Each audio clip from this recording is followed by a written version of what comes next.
Part 1. The Inner Landscape. Jung's Invitation to Wholeness. Carl Jung teaches us that the journey of life is not toward perfection, but toward wholeness. He invites us to meet our shadow, the parts of ourselves we repress or deny, and to embrace the archetypes that live within us, the hero, the sage, the lover, the trickster. To integrate Jung's wisdom daily is to become curious about our reactions. When anger flares, ask, what parts of me feels unseen? When envy whispers, wonder, what unlived life am I mourning? The daily practice, keep a dream journal.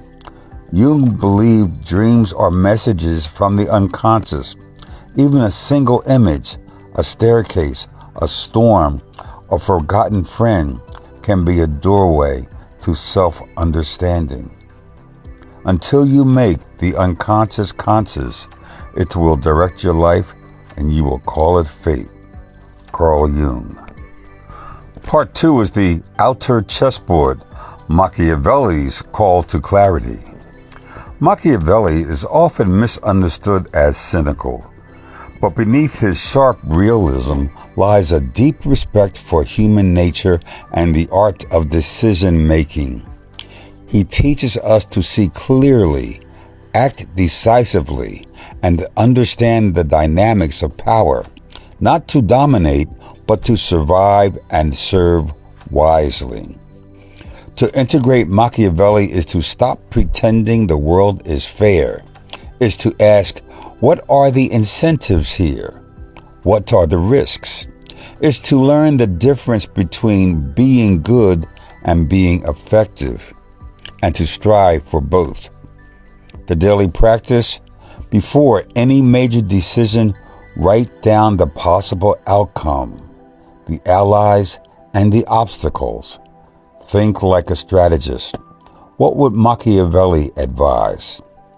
It's better to be feared than loved if you cannot be both. Niccolo Machiavelli. But remember, he also said a wise ruler must avoid being hated. Part 3. The Still Point. Buddha's Path to Peace. Buddha's wisdom is a balm for the restless mind. He teaches that suffering arises from attachment, our clinging to outcomes, identities, and illusions. His eightfold path offers a way to live with mindfulness, compassion, and liberation. To walk with Buddha is to pause, to breathe, to notice the impermanence of all things. It's to greet each moment with gentle awareness and to let go of what no longer serves.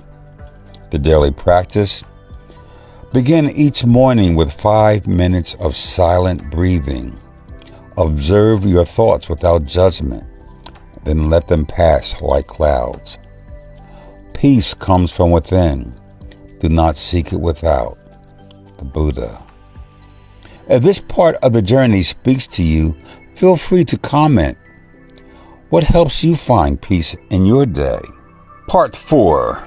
The Unshaken Core. Stoic Strength in the Storm. The Stoics teach us that while we cannot control events, we can control our response. They urge us to cultivate virtue, accept fate, and act with reason. In a world of uncertainty, their wisdom is a lighthouse. To live stoically is to ask, is this within my control? If yes, act. If no, release. It's to remember that adversity is not the enemy. It's the forge of character. And the daily practice, at day's end, reflect. What did I face today? How did I respond? What can I improve tomorrow? You have power over your mind, not over outside events. Realize this and you will find strength. Marcus Aurelius. Part 5. 3 Lives, 3 Epiphanies. Let us now meet three fellow travelers, each at a different stage of life, who found themselves in perilous situations only to be lifted by the wisdom of the Fab Four. First, a 25-year-old, the crisis of identity. Jasmine, 25, had just lost her job and was questioning her worth. She felt adrift, comparing herself to peers and drowning in self-doubt. Then she remembered Jung's teaching. The privilege of a lifetime is to become who you truly are. She began journaling, exploring her dreams, and realized she had suppressed her creative self. She started painting again, not for approval, but for joy. Machiavelli reminded her to assess her environment strategically. She built a portfolio, networked wisely, and landed a role that aligned with her deeper values. Buddha taught her to release the need for external validation. The Stoics helped her accept the job loss as a necessary redirection. The epiphany: I wasn't failing, I was shedding a skin that no longer fit. A 40-year-old, the crossroads of integrity. David, 40, was offered a promotion that required compromising his ethics. He felt torn, tempted by prestige, haunted by conscience. Jung whispered, "Who looks outside dreams. Who looks inside awakes." He examined his shadow, the part that craved approval, and he chose authenticity. Machiavelli helped him see the long game. He declined the offer, built alliances, and later created a consultancy rooted in transparency. Buddha reminded him that clinging to status brings suffering. The Stoics gave him courage. If it's not right, do not do it. The epiphany: integrity is not a sacrifice, it's a strategy for peace. A 60-year-old, the reckoning of regret. Robert, 60, had retired but felt haunted by missed opportunities and broken relationships. He feared it was too late to change. Jung encouraged him to explore the archetype of the wise man, wise woman. He began writing letters to those he had hurt, seeking reconciliation. Machiavelli taught him that even in later life, influence is possible. He started mentoring young men and women in his community. Buddha helped him release guilt and live in the present. And the Stoics reminded him, it's not death that man should fear, but never beginning to live.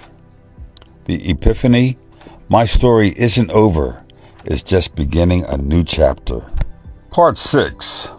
Walking forward with the Fab Four. So how do we integrate these teachings into our daily lives, you ask? Jung: embrace your inner world. Know your shadow. Follow your symbols. Machiavelli says, be strategic. Understand power. Act with clarity. Buddha suggests, be present. Let go. Cultivate compassion. And the Stoics, accept fate. Master your mind. Live with virtue. Each day offers a new canvas. Each moment a chance to choose wisdom over reaction, clarity over confusion, peace over chaos. If this talk stirred something in you, please like this video. It helps others discover this path. And if you haven't already, subscribe to the wisdom of Carl Jung, Machiavelli, Buddha, and the Stoics for more soul-searching content. We'd love to hear from you in the comments. Which of the Fab Four speaks to you most deeply right now. And the final blessing, as Hermann Hesse once wrote, some of us think holding on makes us strong, but sometimes it is letting go. May you walk forward with courage, curiosity, and grace. May Jung guide your soul, Machiavelli your strategy, Buddha your heart, and the Stoics your strength. And may your life, like theirs, become a beacon for others. Until next time, stay wise, stay kind, and stay true.